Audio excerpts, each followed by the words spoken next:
for when. Oh, hey guys, it's Savvy, and I'm here today with two tags. I am doing the Guilty Reader book tag and the I'm a Mess book tag, Messy Reader book tag. They're both by Chami. What's her channel name? They're both linked down below, the originals. I'm sorry, I'm spacing on the channel name. I should have written that down along with the questions, but I didn't. Oh my gosh, but I'm starting out such a mess. It's perfect. So I will say for the Guilty Reader book tag, I'm going to answer all the questions, and for the Messy Reader book, or I'm a Mess Reader book tag, I'm going to just answer a few. There were a couple that I couldn't think of answers to, or frankly, like one was, what words did you learn from reading? And like, I'm sure a lot of you guys have experienced this, where probably most of the words at least most of the big impressive words I know are from reading.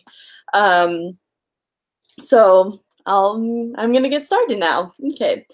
Have you ever regifted a book that you've been given? Yeah, but not out of like meanness or hate. And if it's like a beautiful copy or really just sentimental, I'll keep it. But for the most part, I don't get books as gifts that much. My friends will give me books, which is really nice. But oh my gosh, my hair is so gross. But like my friends will give me sentimental books, but my family usually won't. So the sentimental books, of course, I'll keep. But the ones, I'll read them, I love them, and then I'll take them to Goodwill for someone else to read and love. Have you ever said you've read a book when you haven't? In school, I have before, once or twice. I'll explain that more later for another question. But I'm really not into lying. I think, yeah, not really, except for school.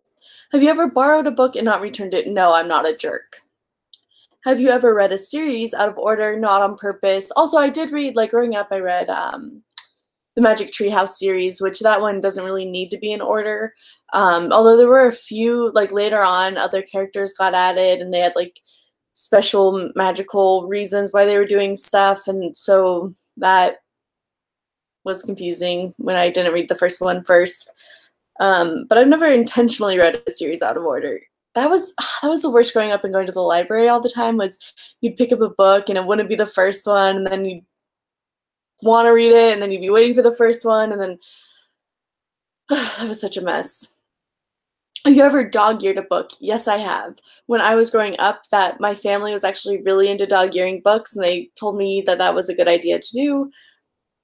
They also said that bookmarks were bad for the spine, and which isn't true. Admittedly, like, I was using a cloth bookmark, but I don't dog ear anymore. Have you ever said you don't own a book when you do? No. If somebody asked me point blank, do you own this? I would say yes. There are certain books where maybe I don't advertise that I own them just because, we all have our guilty pleasures. But if somebody point blank was like, hey, do you own this book? I'd probably be like, yeah. And then I'd be like, oh my gosh, do you want to read it? It's so good. Blah, blah, blah. So that's that. Have you ever said you haven't read a book when you have? Once again, no. If somebody asked me point blank, I would not lie about that. Of course, there are certain people where I'm more likely to talk about certain books I've read, and then other people, other books. Have you ever skipped a chapter or section of a book? Yes. I have. So, with some large classics like Anna Karenina or The Brothers Karamazov, which are two of my favorite books, Brothers Karamazov being like top 5 of my favorite books, they are very involved, very intense. There are times when you just have to skip paragraphs. Like, there's no way around it. And then recently I just finished Seven Gables. I skipped more than half of the paragraphs. I actually considered that book a DNF because I pretty much spark noted and then read like the first. I read the first 5 chapters and then read the last 3. It was for a book club and I really hated that book. It's not bad. I think I'll probably pick it up again, but it wasn't for me when I was trying to read it. And then yeah, so that's that answer. Okay, skip chapter. Have you ever badmouthed a book that you actually liked? No, I mean, if something's problematic, but I like it anyways, I do like to let people know, especially if it's like not like important to the plot. It's just kind of like How to Be a Woman. I really liked that book, but it was very much like a white feminist book. And so if somebody were like, "Oh, I'm thinking about, I want to do more research on feminism," that would not be the book I gave them. Even though for me, I liked some aspects of it, there it was too problematic. So I would say that. I don't know. A character name you've been pronouncing. Okay, and now we're off the guilty reader tag. A character name you've been pronouncing wrong. I pronounce Kvathi from The Name of the Wind. I pronounce his name Kvoth. I read the whole first book before I heard it said, and I really like the name Kavathi. I think someday I'm gonna get a cat and name it Kavathi. I think that'd be great because I can't have a dog named that. Because if I'm saying that, people can be like, "Oh, what's that from?" And I'd be like, "The Name of the Wind." And by then it'll be a TV show, and they'll know that I'm an idiot. An overused trope that's your guilty pleasure. I love Hate to Love. I think that is the best. I love it so much. Another overused. I just like cheesy romances, honestly. I like good ones too, but I'm into the cheese. Another overused trope, I do like it when people are really powerful at magic, or like they didn't know that they had it, but then they have used it and then they find out that they have. I like that. I'm kind of getting over the chosen one, and I'm also kind of getting over like people just magically being the most strong or the most magical or whatever. It's like, you know, it's just kind of lame they don't when you don't have to root for them too much because they're so powerful, if that makes sense. That was my issue with Mistborn, even though it wasn't that bad in Mistborn. Um, have you ever not read or completed a required reading book for school? Yes.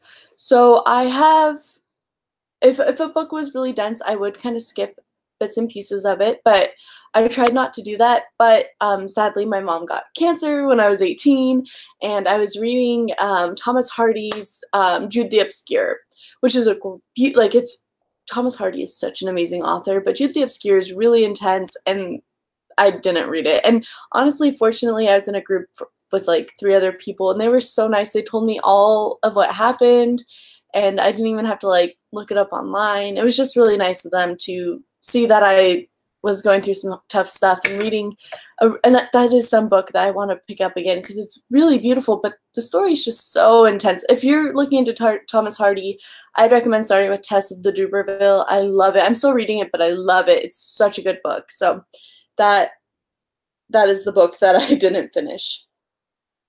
Have you ever skipped a chapter from the point of view of a character that you weren't interested in? No, but there's actually my first YA book that I ever read, and it's actually a series. I read the first like 3 or 4 of them, is called Fairy Wars. And it was such a good book, and nobody's talked about it on BookTube, and I would recommend it. I haven't picked it up in like 10 years, but I loved it. Loved it. And it sounds kind of flowery, but it's about like this boy, and he like goes to this alternate universe. It's like it's like so good. I hope it's as good as I remember. Um, but at one point he and his girlfriend get separated, and there's like really intense stuff going on, and and they and I loved both their viewpoints, but like he would like switch between and like leave them on such cliffhangers that I would just like skip the viewpoint, read on, and then like go back and read the other person's viewpoint, and then like skip the viewpoint that I'd skipped to, and then read. It was like a maze. Have you ever canceled social plans to read a book? I don't have social plans, so no. I actually have thought about doing like a bring your own book club where you bring stuff that you've read or watched or whatever that you like and give it to people and talk about it a bit over dinner. I've been wanting to do dinner parties, but I don't have any friends. So I read all the time, but that's just because I don't have a social life. Yeah, that's that. I will say I have left things early or gotten to things late because of reading, but never totally canceled plans. Okay, guys, well, that was my tag. It's a little late for Tag Tuesday, but whatever. I hope you guys enjoyed it. If you haven't done it, then get on that, and I will see you all later. Have a wonderful day, week, month, year. Bye! And now I stop. It's so hard, like, saying goodbye and then, like, having to